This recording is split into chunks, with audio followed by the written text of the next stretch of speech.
ونعود مشاهدينا لمتابعة حلقة هذه الليلة من الأسبوع في ساعة خاص بعد عام على مرور ثورة 25 يناير في مصر. كيف يبدو وجه مصر حاضرا ومستقبلا؟ دكتور نجيب جبرائيل، بالعودة إليك، أنت معنا مباشرة من القاهرة.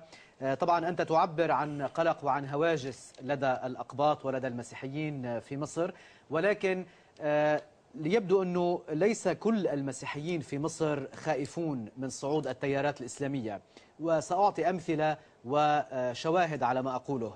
يعني الكنيسة الأرثوذكسية وجهت دعوة لقادة جماعة الإخوان المسلمين وحزب الحرية والعدالة لحضور قداس عيد الميلاد.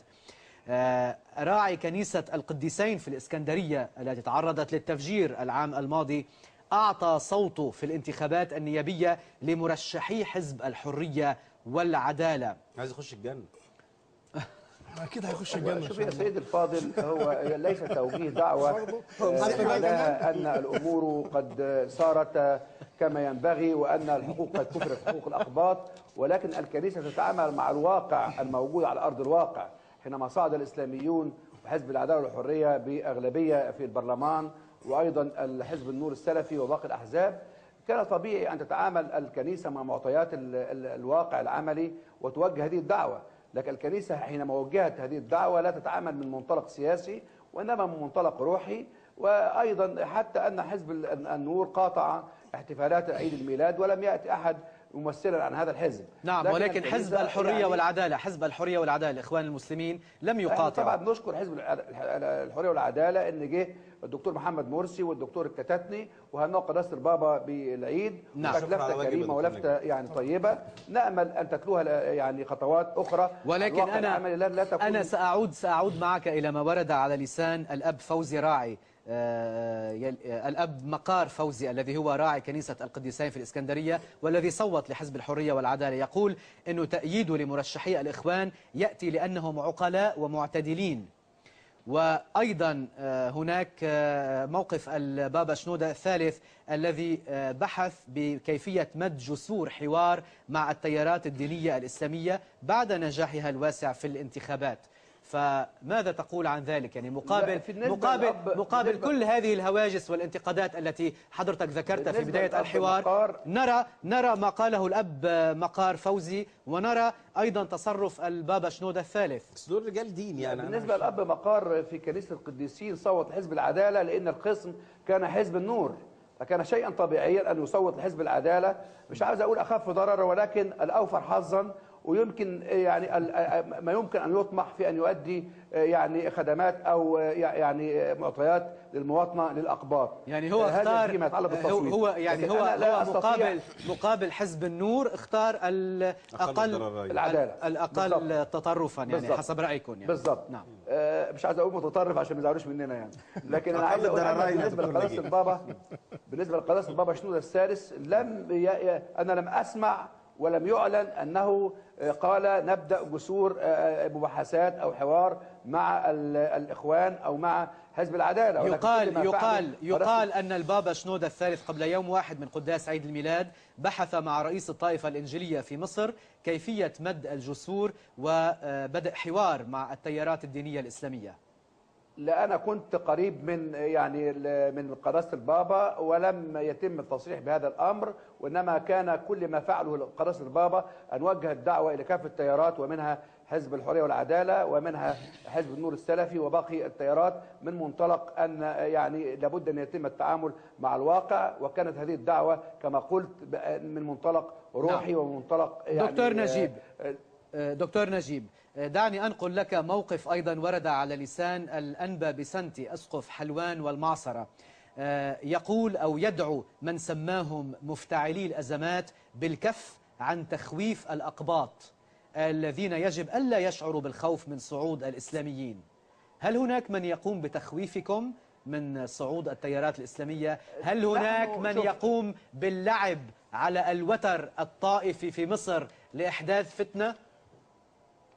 الأقباط عاشوا 2000 سنة من الزمان وقد مر بهم عصور من الشدة والاضطهاد والظلم والقهر.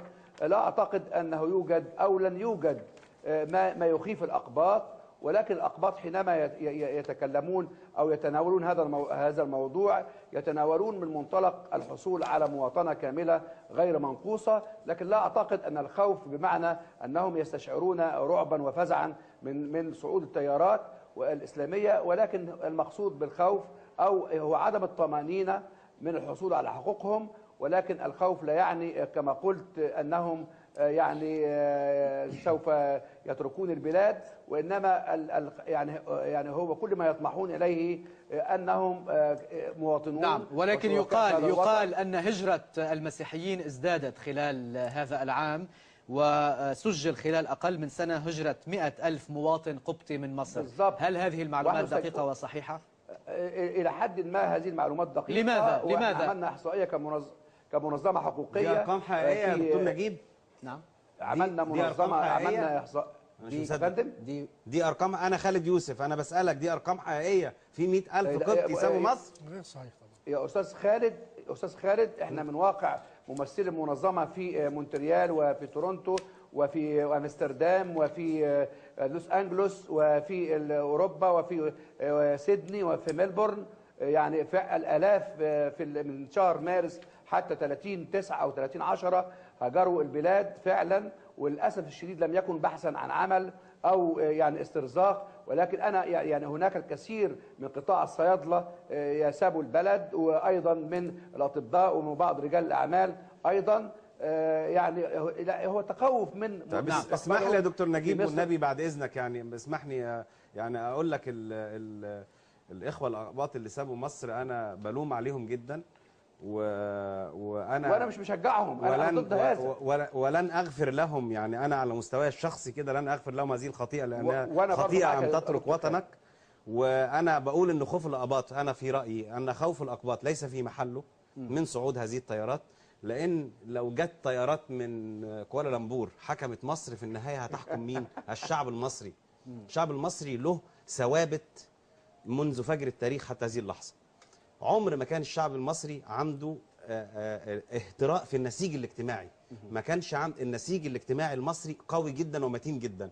وهأدلل لك على كده بأن الحوادث اللي حصلت بتاعة القديسين أو الإمبابة أو سول، الشعب المصري أول ما بتبدأ الفرقعة تحصل كده وتحس إن الدنيا ممكن تولع، يعني أنت بتحس إن الدنيا خلاص كده، مجرد إن ده عمل كنيسة التاني ممكن يروح يهدم جامع أو يحرق جامع، مصر تولع. ده فتنه طائفيه، ودي الحاجه الوحيده اللي ممكن تفجر مصر. الشعب المصري على طول ياخذ خطوه للوراء ويقول انا مش كده. هناك وعي، يعني وعي، بص في وعي عميق، وعي عميق في هذا الشعب. هذا يدفعني الى سؤالك، اذا هل هناك من يلعب على الوتر المذهبي والطائفي في مصر؟ هل هناك من يستعمل اداه تهويل بهدف خلق أمور تهويلية للأقباط وهي ليست واقعية أو حقيقية؟ هي ليست واقعية، ولكن لها ما يبررها في تصريحات بعض القيادات التيارات الإسلامية، لها ما يبررها. التيارات السلفية، يعني التيارات السلفية لها تصريحات بجد. ولكن هل هناك تهويل مضاعف؟ طبعا في تهويل، في تهويل في فكرة اللي ممكن يحصل، ده دول ممكن ياكلوكوا، ده ممكن يعملوا، ده ممكن يسوي. ما حدش يقدر ياكل حد في مصر بعد هذه الثورة كمان تحديدا، بعد الثورة اللي أعادت كرامة المواطن. وليس من منهج المصريين هذا، لا يمكن المصريين كما قال خالد نسيج قوي متين، لو في حديد ونار يا دكتور لا تستطيع أن تفرق في داخل هذا النسيج بين خيط وخيط. كل خيط. ماذا دكتور نجيب في الختام؟ تفضل. أستاذ خالد، طبعا أنا مع الأستاذ خالد إن أنا ضد من يترك هذا البلد نشأنا فيها مسلمين وأقباط، وإحنا نبت هذا الوطن، وإحنا عشنا وكلنا وهنموت على هذا الوطن مع شركاء في هذا الوطن. لكن أنا أقول الواقع العملي، يعني كيف تفسر يا أستاذ خالد أن المجلس العسكري والسلطات المختصة لم يتخذوا أي إجراءات من 17 حدث حصل، أحداث دامية وتدمير وحرق حصل الأقباط، ولم يتخذ ولم يقدم أحد إلى المحاكمة حتى الآن؟ ألا يشعر الأقباط بأنهم خائفين على مستقبلهم؟ أرد على حضرتك يا دكتور نجيب هذا الخوف. أرد على حضرتك. تفضل أستاذ خالد. أرد على حضرتك بعد إذنك. شأن اللي هم إن تصرفات المجلس العسكري فيما يتعلق بالقضايا اللي حضرتك بتتكلم عليها، شأن تصرف المجلس العسكري في بقية القضايا اللي هي دماء الشهداء مش مسبيله بس؟ هل محمد محمود كانت فيه الناس اللي ماتت فيه كان في تفرقه ما بين مسلم ومسيحي؟ هل مجلس الوزراء؟ يبقى اذا التصرف المجلس العسكري مشهد ضعيف كله، مختل كله، المشهد على بعضه لابد ان نعيد بناؤه من جديد بآليات جديده ووسائل جديده. فالمساله بص، انا بقول لحضرتك لو تحيز المجلس العسكري، وانا اشك انه يتحيز ضد الاقباط، او لو تحيزت التيارات الاسلاميه ان ضد الاقباط، ولو جالنا حكام منين، انا باكد لك قناعاتي ويقيني التام، يقيني كده بان انا موجود قدامك، ان الشعب المصري ده عمره ما هيسمح بان اقباط مصر اللي هم شركاء هذا الوطن وهم اصل هذا الوطن، كلنا كنا اقباط، في منا اللي جه من العربي وفي منا اللي جدوده فراعنه خالصه واسلموا، وبالتالي اقباط مصر اللي هم اصل مصر دول ما ينفعش حد يتكلم عليهم كجاليه اجنبيه او كعنصر اخر او كأقلية. نعم دكتور نجيب، وضحت الفكرة. دكتور نجيب، احنا بنعول كل التعويل على هؤلاء المبدعين والفنانين والليبراليين والقوى السياسية أمثال الأستاذ خالد يوسف، والإسلاميين أيضا نعول كثيرا ونأمل كثيرا من حزب العدالة أن يحقق ما لم يتم تحقيقه بالنسبة للأقباط، ليس كأقباط وإنما كمصريين. نعم، في الختام دكتور نجيب، تقول أنت في كلام سابق لك أن الأجواء مهيئة للتعاون بين الأقباط والإخوان المسلمين في المستقبل القريب. هل هذا الكلام عملي؟ هل هذا الكلام صحيح؟ وهل هذا الكلام بدأ على أرض الواقع أم فقط؟ والله إذا كان هناك جسور للثقة قد بدأت من حزب العدالة والحرية، فنحن لسنا لدينا أي مانع من أن نمد إيدينا لهذه الجسور وندعم هذه الجسور يعني. نعم، هل تبدو هذه الجسور ممكنة مع حزب النور السلفي أم لا؟ أعتقد بالتصريحات الاستفزازية والتصريحات المتشددة واتسامنا بالكفر وفساد العقيدة وعدم تبوء المناصب، أعتقد أن المنال بعيد تماما عن أن يكون هناك تعاون حتى في القريب العاجل. نعم، شكرا لك دكتور نجيب جبرائيل، رئيس الاتحاد المصري لمنظمة حقوق الإنسان، على المشاركة في هذه الحلقة مباشرة من القاهرة. شكرا لك. هنا بالعودة إليك دكتور أحمد أبو بركة، هل توافق تصريحات بعض زعماء أو بعض قادة حزب النور السلفي أو التيارات السلفية التي تقول بأنه النصارى كفار وإلى ما هنالك؟ بص، أنا في قاعدة ملهمة في التنظيم السياسي الحديث، أن صاحب الحكم على مواقف القوى السياسية هي الشعوب، وهي التي تعاقب، وهي المقوم النهائي، وليس من حق الأحزاب والتيارات السياسية أن تعقب على بعضها البعض وأن تتلسن فيما بين بعضها البعض.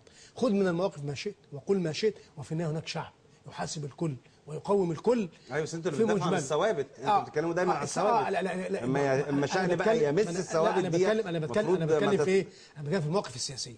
لا، الثوابت لن يسمح مطلقا بمس الثوابت. ما دي ثوابت في موقف. في موقف اعلنه الشيخ ياسر برهامي زعيم السلفيين بالاسكندريه، يقول انه النصارى كفار ولهم حقوق اقرها الله.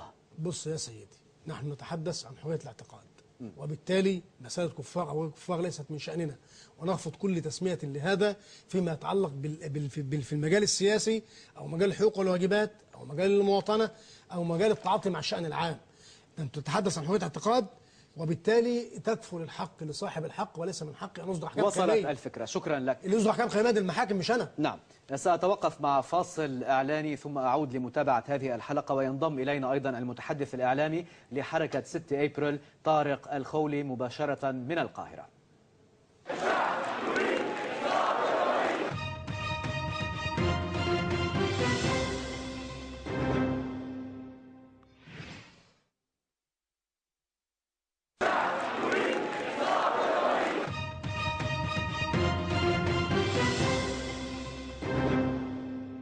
أعود مشاهدينا لمتابعة هذه الحلقة من الأسبوع في ساعة مع ضيوفنا مباشرة من الاستوديو في بيروت، المخرج خالد يوسف والقيادي في حزب الحرية والعدالة دكتور أحمد أبو بركة، وينضم إلينا مباشرة من القاهرة المتحدث الإعلامي لحركة 6 أبريل الجبهة الديمقراطية طارق الخولي. مساء الخير أستاذ طارق.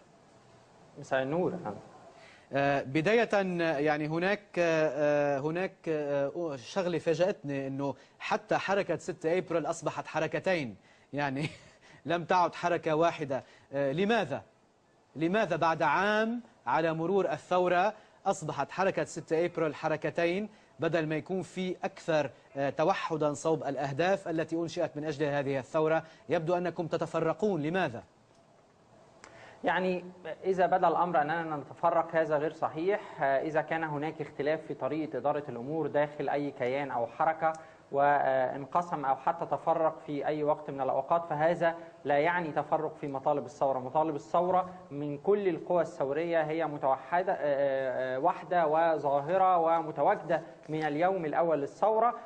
فإذا كان هو محاولة تصدير هذا ما كان يفعله المجلس العسكري، أننا متفرقون وبالتالي لا يدري ينفذ مطالب من. فالمطالب واضحة في ميدان التحرير من كل الفصائل ومن كل الحركات الثورية، لا اختلاف على مطالب الثورة، وإن كان هناك تعددية أو اختلاف في طريقة إدارة الحركات أو مشاكلها من الداخل. أستاذ طارق، اليوم بعد مرور عام على ثورة 25 يناير، أنتم الشباب كنتم عصب الثورة، أنتم الذين بدأتم، أنتم الذين كنتم تملكون كل الحماس وكل الطموحات وكل الأمال بالتغيير. بعد مرور عام كيف ترى المشهد؟ هل أنت سعيد أم هل أنت محبط أم هل أنت ما زلت ثائرا أم ماذا؟ يعني لا نعرف للإحباط طريق. احنا كنا متواجدين من قبل أن يرحل مبارك. كانت أكبر تظاهرة ننزل فيها هي كانت لا تتجاوز 1000.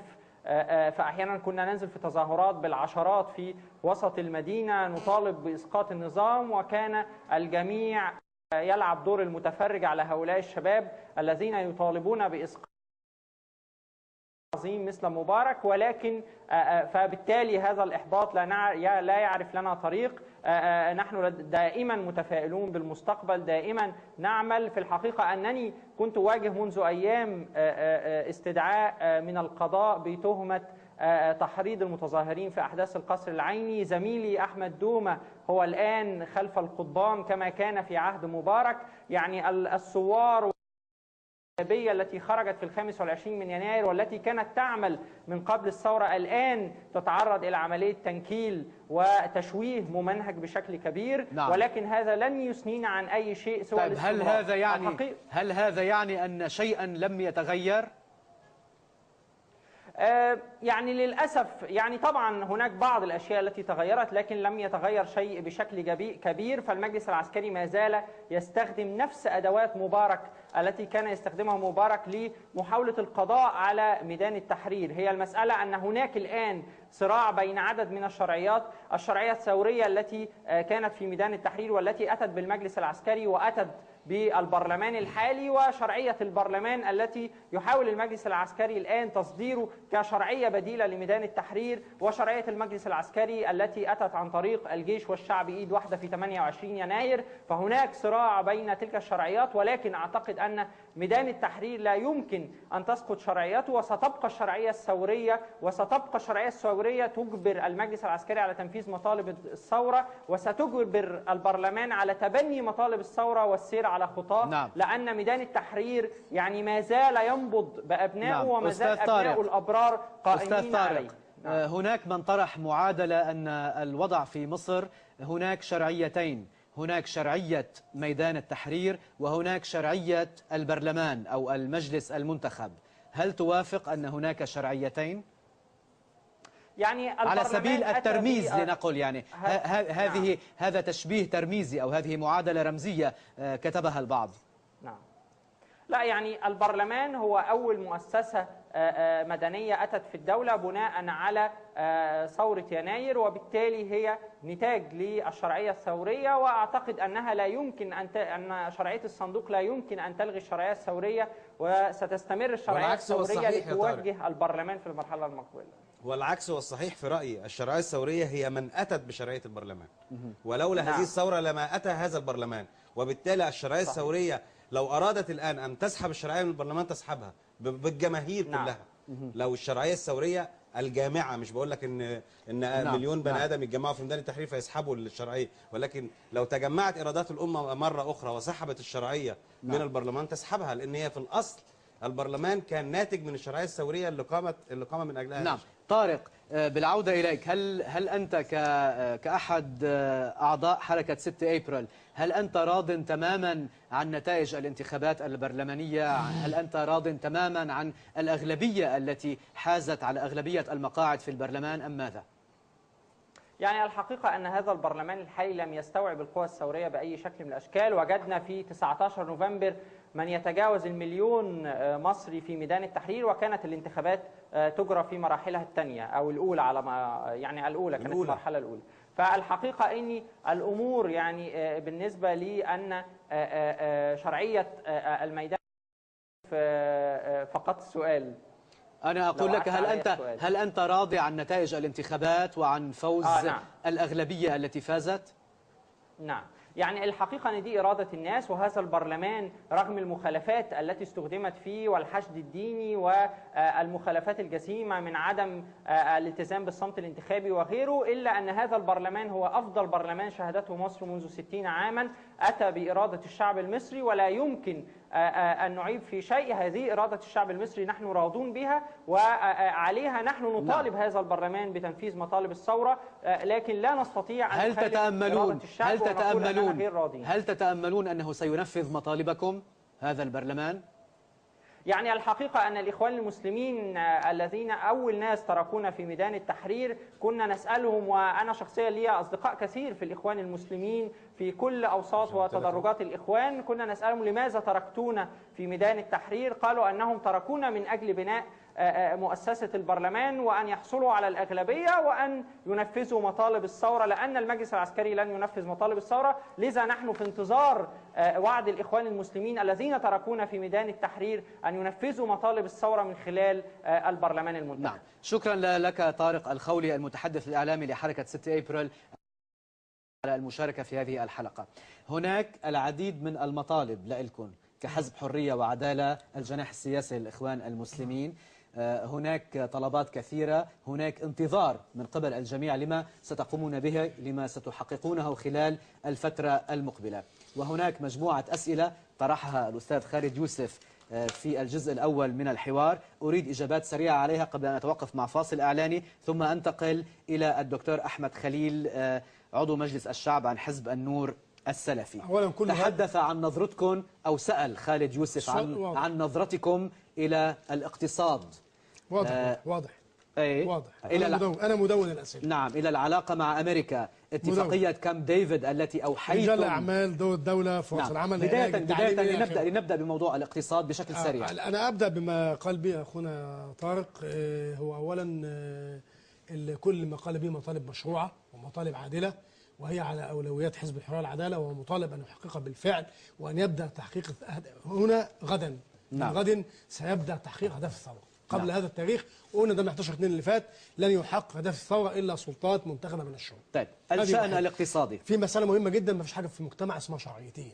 ده تمزيق للمجتمع، المجتمع فيه شرعية واحدة. والشرعية ملك الشعب، حينما ثار الشعب فرض بإرادته إسقاط النظام وميلاد الدولة الجديدة، وهو الذي يمنح الشرعية. نعم. الشرعية للشعوب وليست لأحد غير الشعوب.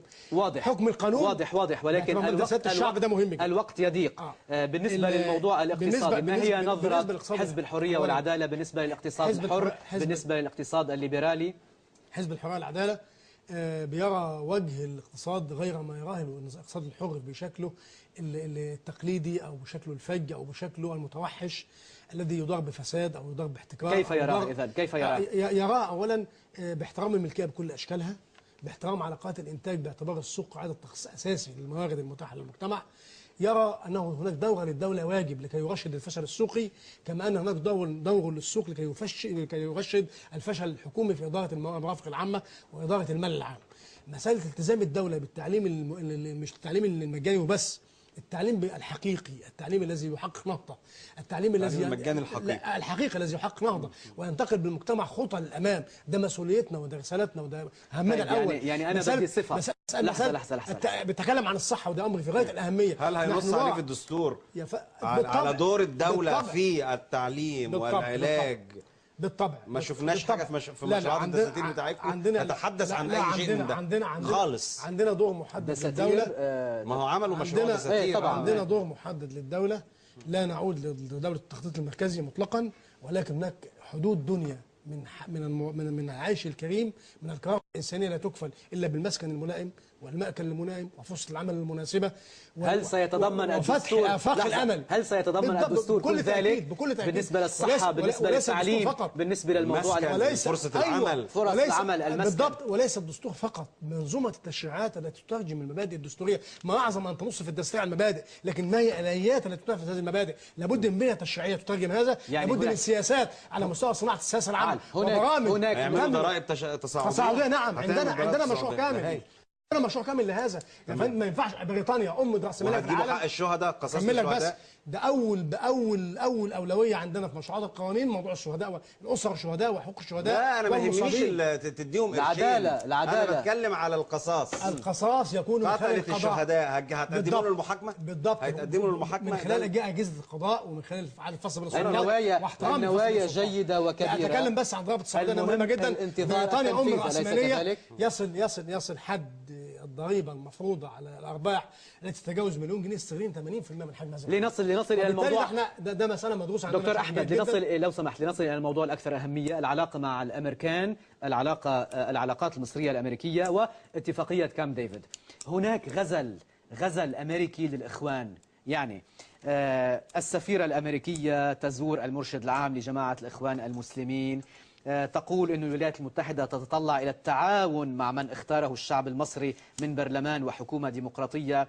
أيضا هي لا تملك إلا هذا. أيضا لقاءات أمريكية مع الإخوان، هيلاري كلينتون، أيضا مساعدة ويليام بيرنز، جيفري فيلتمان، كلهم التقوا مع قياديين من حزب الحرية والعدالة.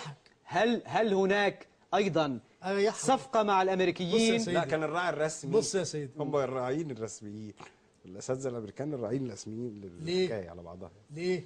للمجلس العسكري مع الاخوان. نطلب منك شغله انه ترفع الميكروفون شوي. بص حضرتك مشان الرعاة الرسميين. بص يا سيدي، امريكا اذا الامريكيين هم الرعاة الرسميين لوصول الاخوان الى الحكم.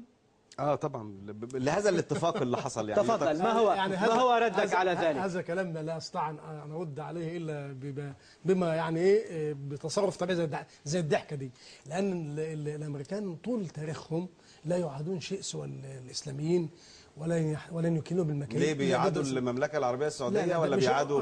مش ده المقصود. لا، الاسلام الذي يكون حيا في الواقع وفي السلوك وفي الحكم وفي الاداره وفي الفلسفه وفي العلاقات الدوليه، والذي يحفظ الكرامه ويصول الاقتصاد ويقيم العلاقات بشكل متوازن بين الدول وبعضها ويحفظ السياده للشعوب. الامريكان ولا يفرق معاه مع الاسلاميين، يفرق معاهم مصالحهم. مصالحهم فين؟ بالضبط. ولا يفرق معاهم اسلام ثوري ولا اسلام مش ثوري ولا اسلام عالي. بص، وبالتالي حينما تطالع خطابات الرؤساء الامريكيين في خطاب حاله الاتحاد من ابراهام لينكولن الى اوباما، تجد الخطوط الثابته اللي بقول لك عليه خالد، البراغماتيه الامريكيه حتى النخاع.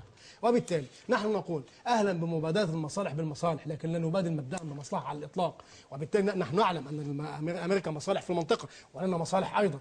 لا نستطيع ان نحيا وحدنا في العالم، لابد ان نقيم علاقات متوازنه على اساس المساواه في السياده، على اساس احترام الخصوصيه الداخليه للدوله، عدم التدخل في الشان الداخلي. هكذا تبدا شكل من الاشكال. هكذا تبدا شكل من الاشكال. يا بيه، انا عايز تصريح كده. يقولوا لي هيعملوا ايه في المعونه؟ هيرفضوا المعونه ولا ياخدوها؟ بص يا متى سيدي، انت بتاخد معونه انت في تبعيه، انت انا بس انا بديك في جيبك فلوس. نحن صرحنا بهذا مرارا وتكرارا، اللي هو ايه بقى؟ كنت صاحب تصريح انه اذا احنا عندنا على المعونه ملاحظات كثيره، ليس من اليوم، من برلمان 2005 والمضابط موجود. انا لا اتحدث في فراغ، اتحدث من واقع كلام مسجل. الامريكيه يعني محدث بكلام مسجل.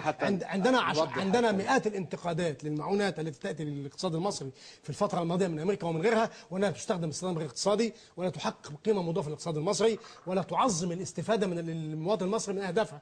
وقلنا انها بتشكل قيد على القرار السياسي وتمثل عقبه في طريق النمو، وقلنا انه لابد من تراجع. ولكن وعندنا كمل بس، وعندنا تقرير جهاز مركز المحاسبات تسجل عشرات الإدانات على هذا الموضوع.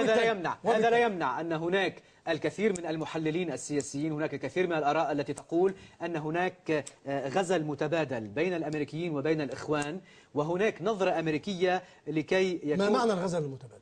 ماذا تقصد بغزل المتبادل؟ يعني بناء على مصالح متبادلة. مصر الدولة يا سيدي استلام الحكم مقابل مراعاة المصالح الأمريكية. هذا كلام غير صاحب المرة ولا أساس له، ولكن هناك وقائع. شاهد له. لماذا الاهتمام الأمريكي بكم باللقاء معكم بزيارتكم؟ بص يا سيدي، حينما يعني هذه المنطقة تستطيع أن تحيا بمعزل عن العالم أم لها علاقات مع العالم؟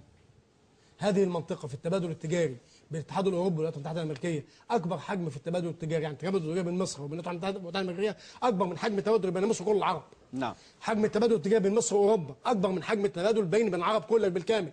اذا هناك اداره العلاقات الاقتصاديه بين الدول لابد ان تقوم على اسس وثوابت، انا هذا ما اذهب الى تعظيمه، ولكن لا شان لهذا بمساس القرار السياسي، لا شان لهذا بالتدخل في العقد الداخلي للدوله، او ان اسمح بتدخل في الشان الداخلي، او ان امس كرامه المواطن المصري بشكل من الاشكال. نعم. في الختام هنا بقى في الختام اما اداره المصالح بالمصالح، تعظيم الاستفاده من الاقتصاد الامريكي كاقتصاد كبير واقتصاد من التكنولوجيا. الفكره واضحه، الفكره واضحه. اتفاق كامب ديفيد لم نسمع حتى الآن موقفا حاسما من قبل حزب الحرية والعدالة. أعلنت حضرتك مئات المرات. لحظة، حضرتك أعلنت أنك مع استمرار اتفاق ولكن مع تعديل بعض البنود المجحفة. أين هذا الإعلان؟ لم يحدث. لا سأقرأ خليه الإعلان الجديد. أقول لك لا، الجديد والقديم هو الثابت والذي لم يتغير. هو الثابت الذي لم يتغير. 70% بص 75% الثابت الذي لا يتغير هو الله. 75% من أحكام القانون الدولي قانون المعاهدات.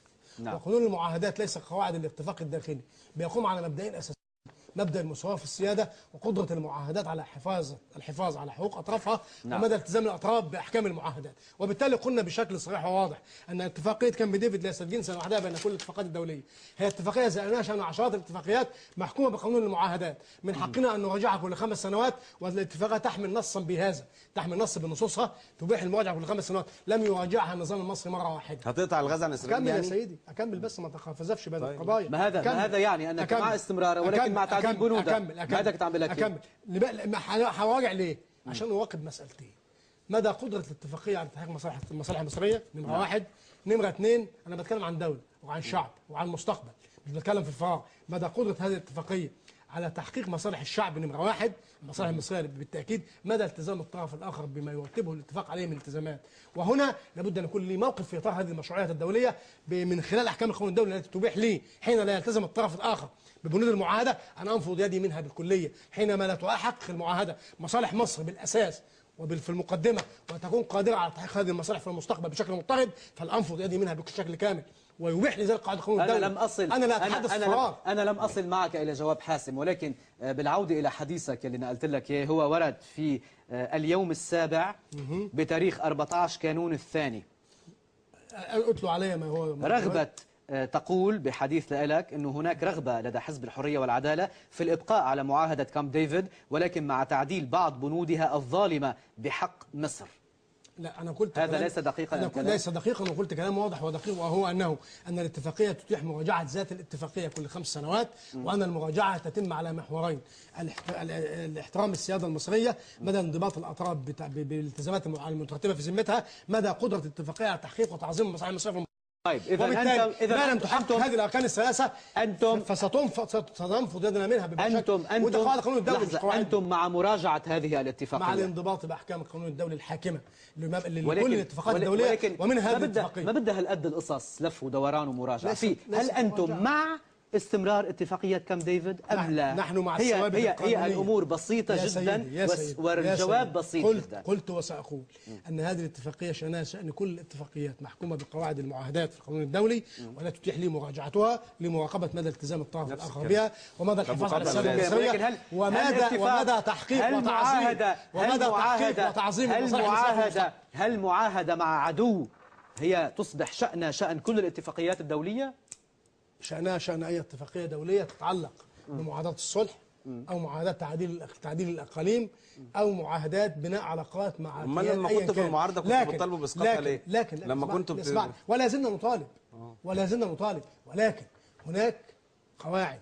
طب قطع الغاز انت ما قلتليش عندي آليات قانونية. أنا بص يعني حين هتقطع الغاز ولا لا؟ عم بيسألك هتقطعوا الغاز عن إسرائيل ولا لا؟ جاوبني لأن الوقت ضيق صار. حينما يعطيني القانون آلية لأن أنفض يدي من اتفاق وما يشكل قيدا علي، ألا أستخدم القانون أم أستخدم أمرا غير القانون؟ طيب، حينما يكون للشرعية الدولية مسارا سلميا لإنهاء اتفاق أراه جائرا وظالما، كما حدث في الألزاس واللورين بين ألمانيا وفرنسا، وكما حدث بين تشيلي وبيرو في منازعة المضيق. عندي سوابق دولية أصبحت كثيرة. واضحة الفكرة. مسألة قانونية بحت هل ستقطعون الغاز؟ شأنه مصري كامل للبرلمان القادم أن يقرر ما يراه فيه ولا علاقة للاتفاقية. ما أنتم الأكثرية، أنتم الأكثرية، ما هو توجهكم؟ كل اتفاق لا يعود على الاقتصاد المصري بعظيم الفوائد وفقاع الأسعار العالمية فاصل إعلاني ثم استقبل دكتور أحمد خليل عضو مجلس الشعب عن حزب النور السلفي مباشرة من القاهرة.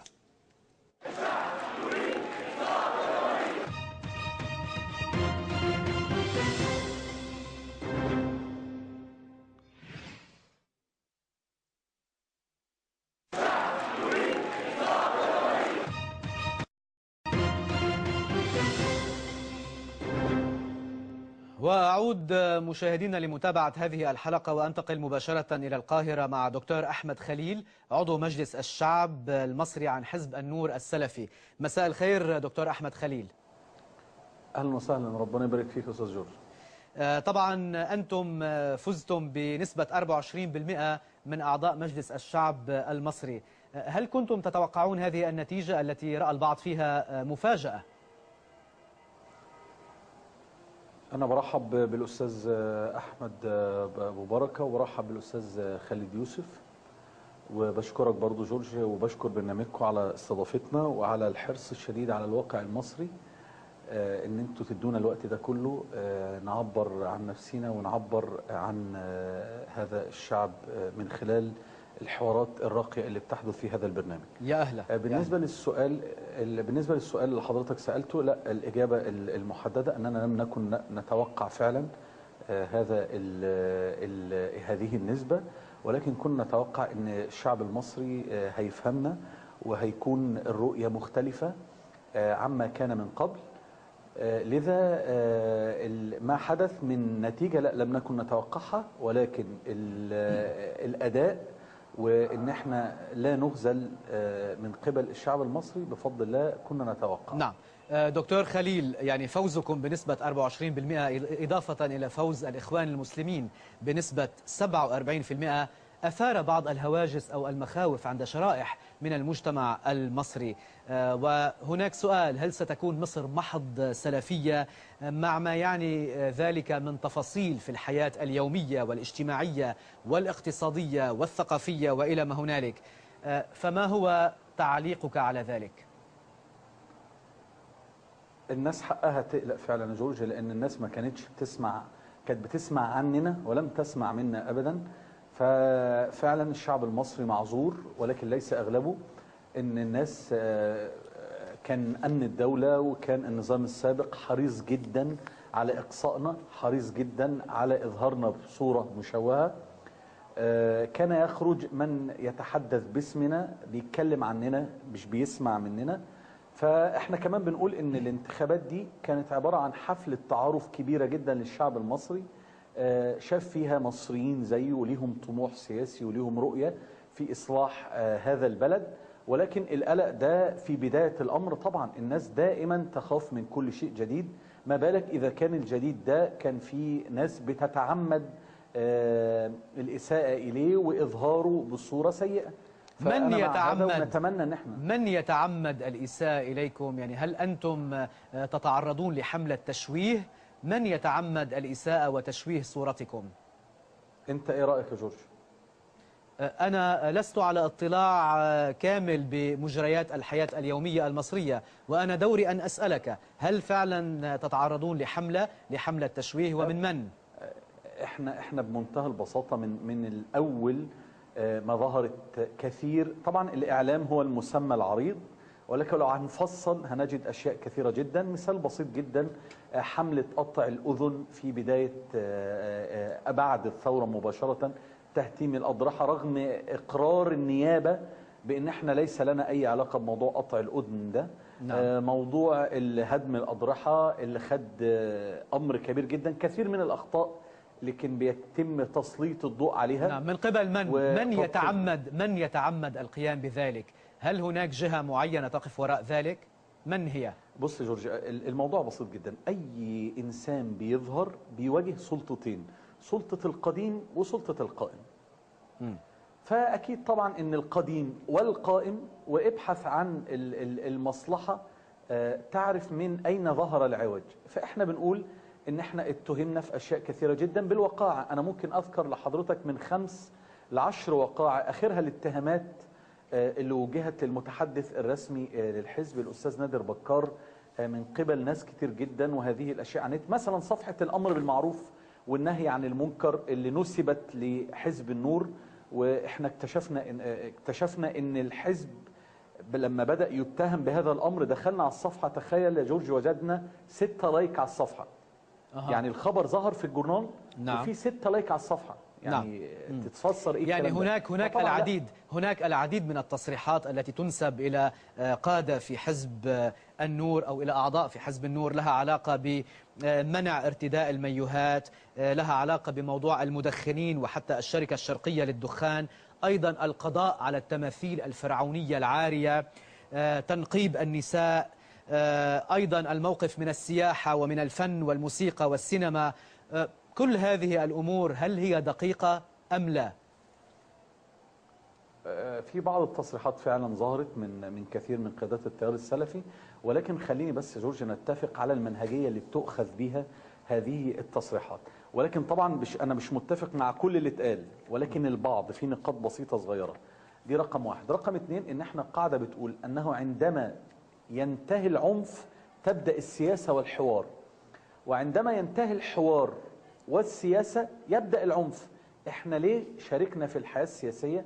عشان حتى لو كان في تصريحات انت معترض عليها اختلف معايا، وهو دي الثقافة اللي احنا عايزين نفعلها في النخبة الجديدة اللي بتحمل لواء التغيير داخل المجتمع المصري، وبنقول إذا اختلفت معي فلا تفترق، وإذا اختلفت معي فلا تتنازع معي، دعنا نتحاور ونتكلم، وفي الآخر في صندوق انتخابي.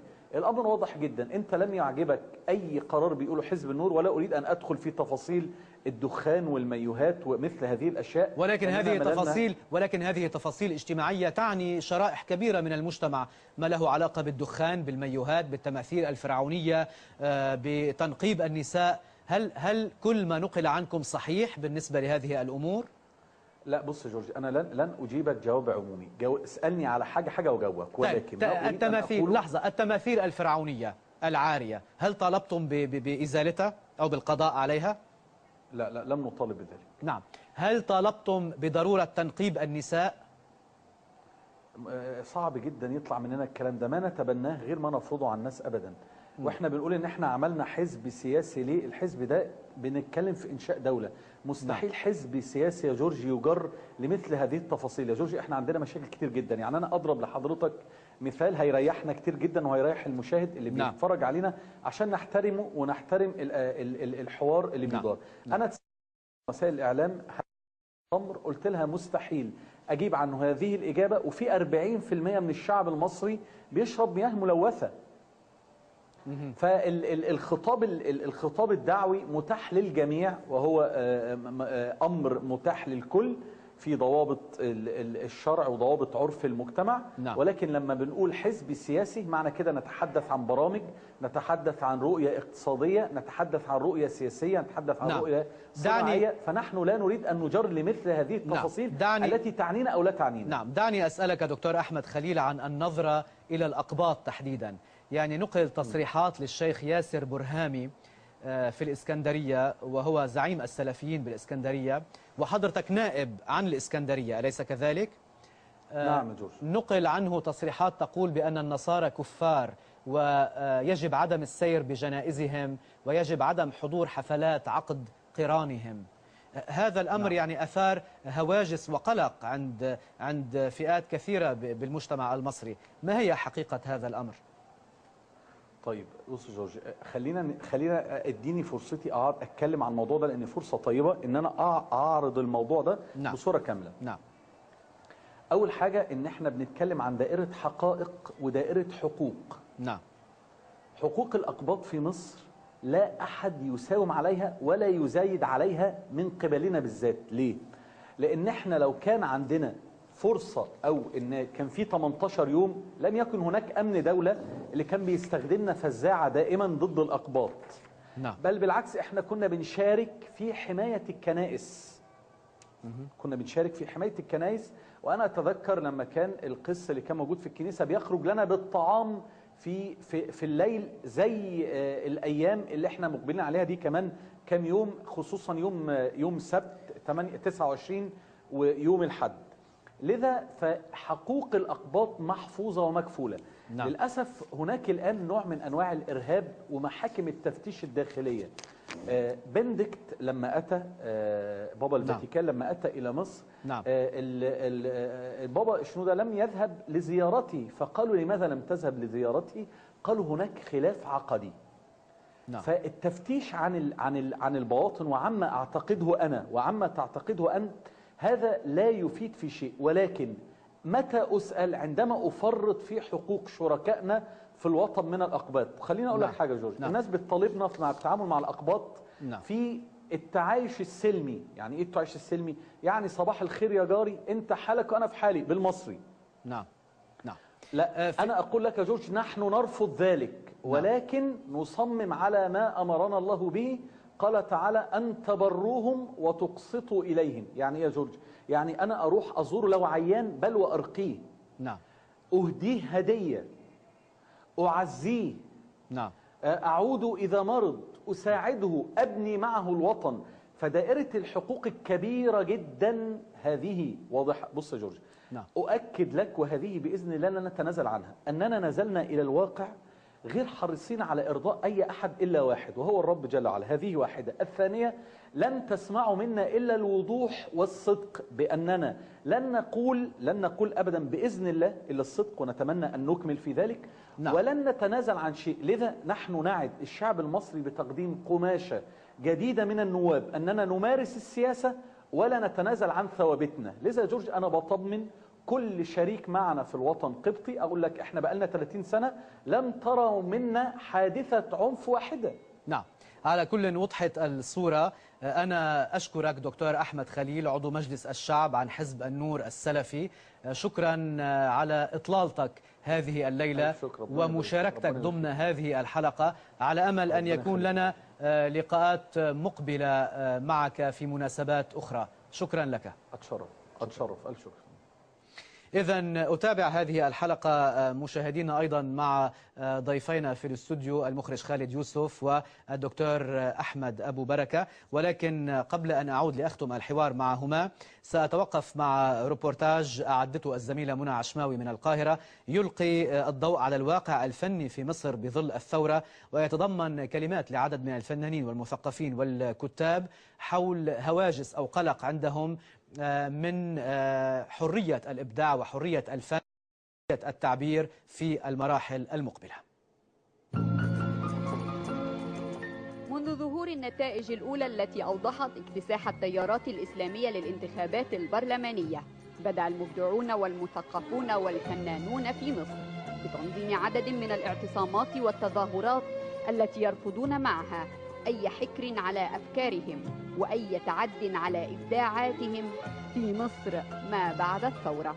ونؤكد أننا لسنا حزبا سياسيا ولا نريد، وما يصيبنا وما يعنينا هو بناء مصر الناهضة، بناء مصر القادرة، بناء مصر الظافرة. ثورة 25 من يناير، هذه الثورة التي فجرها وكان وقودها الشرائح الأكثر تقدما وتعليما وشباب في النهوض والتقدم وفي الحرية،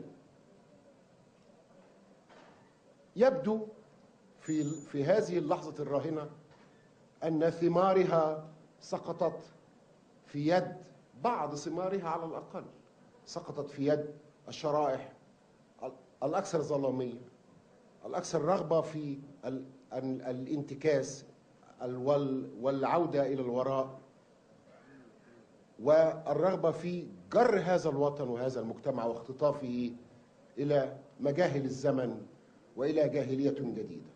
وأي عدوان على هذه الحريات أو نية للعدوان أو التقييد سيكون مصيرها الفشل التام. بنقول فيه إن هيئة الدستور لابد أن يكون ممثل فيها الكتاب والفنانين والمثقفين، وبناء عليه هناخد هذا البيان ويوم 23 هنروح قدام مجلس الشعب ونسلمه. مش هنروح كده، هنمشي مسيرة من ميدان التحرير لحد مجلس الشعب ونسلمه لمجلس الشعب لتحقيق هذه المطالب. هل دخول الإخوان المسلمون والسلفيون على الخط السياسي في مصر سيعود بفكرها إلى أسوأ ما كانت عليه أيام مبارك المخلوع؟ سؤال بات طرحه مهم للغاية. من واجب المبدعين والمفكرين والمثقفين المصريين أن يقوموا بدورهم اللي امتنعوا عن القيام به لعقود طويلة جدا. لابد لهم أن يعني يتصدوا لأي تيار ولأي محاولات للتقييد ولكبت الحريات. دي مسألة حياة أو موت بالنسبة للحضارة والثقافة المصرية. إذن بعد هذا التقرير نصل إلى الجزء الأخير من حلقة هذه الليلة. عندك تعليق على ما قاله الدكتور أحمد خليل، ولكن سأترك هذا التعليق إلى الختام، وسأبدأ من وحي الروبورتاج. بكرة عندكم تحرك، عدد كبير من الأدباء والمثقفين أعلنتوا عن اتحاد المبدعين المصريين للدفاع عن حرية الإبداع ضد الفكر المتطرف، وبكرة عندكم مسيرة أو نشاط على الساعة 2 بعد الظهر لتشكيل هذا الاتحاد الذي يريد الدفاع عن حرية الإبداع ضد الفكر المتطرف كما قلتم. هل هذا يعني أنك خائف على حرية الإبداع في مصر؟ لا، هو الجملة مش دقيقة. مش دقيقة. لا، احنا عملنا جبهة الإبداع المصري للدفاع عن مشروع نهضوي ينهض بهذا الوطن بشكل عام، وكل مشروعات الأمم اللي نهضت دايما كانت لبنات هذا المشروع بيضعها المثقفين والأدباء والشعراء والفنانين والحالمين. دول اللي بيعرفوا يحطوا مشروعات النهضة الحقيقية لأنهم بيقدروا يحلموا. فإحنا هذه الجبهة ليس لم تجئ نتاج إحساس مننا بالخطر على حرية الإبداع والتعبير على الإطلاق، لأن ما فيش حد في الفنانين المصريين بيفهم يعني ذرة فهم هيبقى خايف من إنه يجي تيار ما يحكم مصر فيقضي على الإبداع. مستحيل. طيب ما بتتوقعوا يكون في ضوابط معين؟ يعني ما يقدروش، يعني في رقابه، في شيء اسمه رقابه على السينما، على الافلام. اقصى رقابه ممكنه كانت موجوده في العصر اللي سقط بثوره هذا الشعب ورفع شعار، اول شعار فيه الحريه. طيب حضرتك تتجه الى مشروع سينمائي معين هو تحويل روايه الكاتب الكبير نجيب محفوظ أولاد حارتنا إلى فيلم سينمائي. والمعروف أنه أولاد حارتنا كانت ممنوعة أنه تنشر بمصر، نشرت في بيروت سنة 1962 من قبل دار الأداب، نشرها نجيب محفوظ هنا من بعد ما كان نشرها على حلقات بالأهرام المصرية لسنة 2006 حتى سمح لها أن تنشر في مصر. هي لم تكن مصادرة بأي قرار. اليوم بدك تحولها لفيلم سينمائي، بالوقت اعتبروه السلفيين أن هذه الرواية فيها كفر وفيها إساءة للأديان وفيها إساءة للخالق عز وجل. ما هي بقى هنا فكرة، يعني ده برضه هيقودنا لفكرة الحوار اللي كان بيتكلم عليه دكتور أحمد خليل. يعني حوار، أنت هتعمل حوار معايا إزاي وأنت بتتكلم باسم الله؟ أنا هخرس على طول. لما تقول لي ربنا قال والرسول قال، أنا المفروض أخرس خلاص. الرسول قال وربنا قال، أنا هتكلم معاك في إيه؟ أنت لازم تتكلمني بني آدم لبني آدم، أقتنع باللي أنت بتقوله. لكن هتاخد مكان الحديث باسم السماء، مش هيبقى فيه حوار ومش هتبقى فيه أوطان. لأن أنا لو احتكرت الله واتكلمت باسمه، خلاص أنا صادرت على حرية الآخرين في مجرد التفكير. طيب بس شو بدك تعمل إذا فيما يتعلق في حزب أو في جماعة من الناس عندها هذا التوجه؟ براحتها تفكر لنفسها وترشد المريدين ليها عن ما تعتقدوا انه الدين، براحتها. لكن لا تفرضه على شعب بقاله 1400 سنه مسلم اوريدي. يعني ما يفهموناش، ما يعتقدوش ان هم لسه بيدخلوا الاسلام من جديد، ما يعتقدوش ان هو ده الفتح العربي الجديد بقى. يعني اكننا كنا كفر 1400 سنه ولسه هيدخلونا الاسلام ويفهمونا الاسلام من جديد. الوقت يضغط علينا. سأعود إليك في الختام، ولكن دكتور أحمد أبو بركة، في الحديث عن موضوع الفن والسينما وحرية التعبير والإبداع والفن، ما هو رأيكم في هذه النقطة تحديدا بشكل مختصر؟ أنا حرية الرأي والتعبير حرية مقدسة لا يجب المساس بها.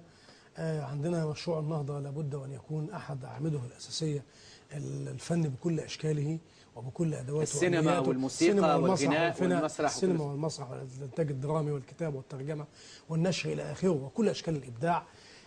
نحن ضد فرض رقابة بقرار إداري بأي شكل من الأشكال.